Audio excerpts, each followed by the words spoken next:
अस्सलाम वालेकुम। एक ऐसा ब्लड क्लॉट जो ब्लड वेसल के अंदर बने और वहीं पड़ा रहे थ्रोम्बस कहलाता है।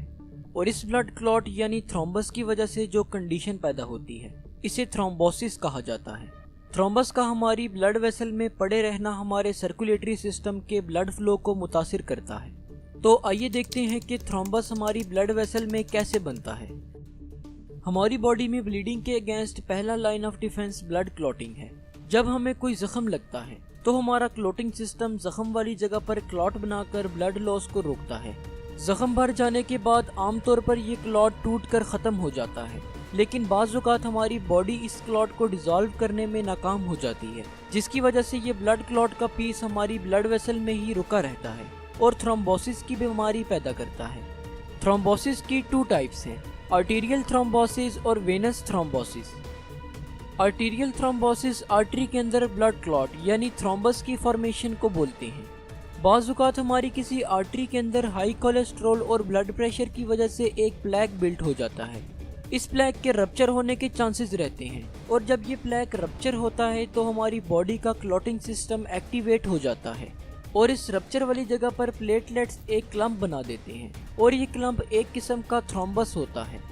अब क्योंकि ये थ्रोम्बस आर्टरी के अंदर बनता है तो इस कंडीशन को आर्टीरियल थ्रोम्बोसिस कहा जाता है। आर्टीरियल थ्रोम्बोसिस हार्ट अटैक का बाइस बन सकता है। वेनस थ्रोम्बोसिस वेन के अंदर थ्रोम्बस की फॉर्मेशन को बोलते हैं। ज़्यादातर थ्रोम्बस हमारे जिस्म की किसी डीप वेन में बनता है और जब ऐसा होता है तो इस कंडीशन को डीप वेन थ्रोम्बोसिस कहा जाता है। डीप वेन थ्रोम्बस ज़्यादातर लेग की वेन के अंदर बनता है क्योंकि लेग की वेन के अंदर ब्लड का फ्लो बहुत कम होता है, जिसकी वजह से ब्लड क्लॉट के बनने और पड़े रहने के चांसेस बहुत ज़्यादा होते हैं। डीप वेन थ्रोम्बोसिस एक सीरियस कंडीशन है क्योंकि हमारी वेन में बना ब्लड क्लॉट बाज़ औक़ात ब्रेक होकर ट्रैवल करता हुआ लंग्स की वेसल्स तक पहुंच जाता है और लंग्स की ब्लड सप्लाई को रोक देता है, जिसकी वजह से लंग्स के टिश्यूज मरने लगते हैं। इस कंडीशन को पल्मोनरी एम्बोलिज्म कहते हैं। अगर हम डीप वेन थ्रोम्बोसिस के सिम्टम्स की बात करें तो ये यूजुअली किसी एक लेग की वेन के अंदर होता है और ज़्यादातर इसके सिम्टम्स नहीं अपीयर होते, मगर बाज़ औक़ात कुछ सिम्टम्स देखने को मिलते हैं, जैसा कि मुतासिर टांग में सूजन और रेडनेस, टांग का गर्म होना और दर्द करना वगैरह।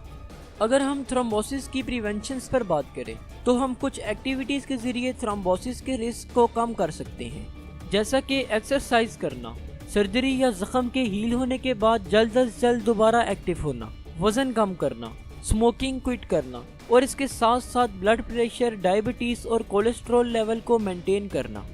जाते जाते डॉक्टर आसिम महमूद के YouTube channel doctor Asim lectures को विजिट करके ज़रूर सब्सक्राइब कीजिएगा, जहां आपको ह्यूमन एनाटॉमी और बायोलॉजी के काफ़ी टॉपिक्स पर लेक्चर्स देखने को मिलेंगे। चैनल का लिंक आपको स्क्रीन पर शो हो रहा होगा और वीडियो के डिस्क्रिप्शन में भी मिल जाएगा। शुक्रिया, अल्लाह हाफिज़।